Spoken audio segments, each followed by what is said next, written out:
जय शिवराय भावांनो, परत एकदा सर्वांचं स्वागत आहे आपल्या आजच्या व्हिडिओमध्ये.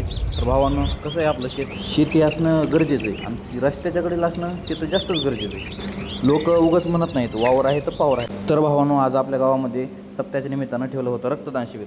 तर तुमचा भाऊ काय लगेच निघाला रक्तदान करायला. भावांनो, आमच्या गावात घराचे बांधकाम अशी जोरात चालू आहे, एक शेबड एक. पण रस्ता मात्र पहिला आहे तसाच आहे, नुसते खड्डेच खड्डे.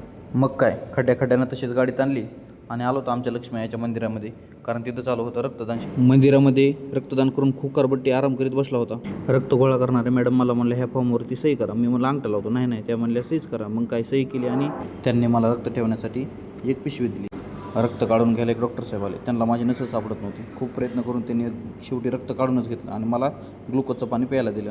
रक्तदान करून आपल्या जिगरी आकाशसोबत कृष्ण आणि रुक्मिणी यांचा विवाह सोहळा बघण्यासाठी मंडपात येऊन बसलो. चला तुम्हाला पण दाखवतो त्यांचा विवाह सोहळा.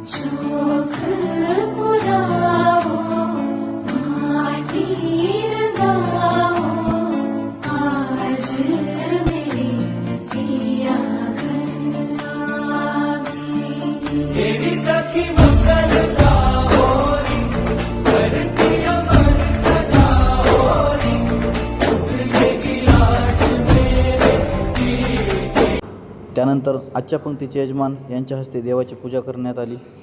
देवाच्या लग्नाचा आहेर म्हणून लोकांनी महाराजांना पैसे दिले, तर काही लोकांनी महाराजांना साड्या दिल्या. तर भावांनो, तुम्हाला हा व्हिडिओ कसा वाटला? व्हिडिओ आवडला असेल तर व्हिडिओला लाईक करा. भेटूयात पुढच्या व्हिडिओमध्ये. जय हिंद, जय भारत.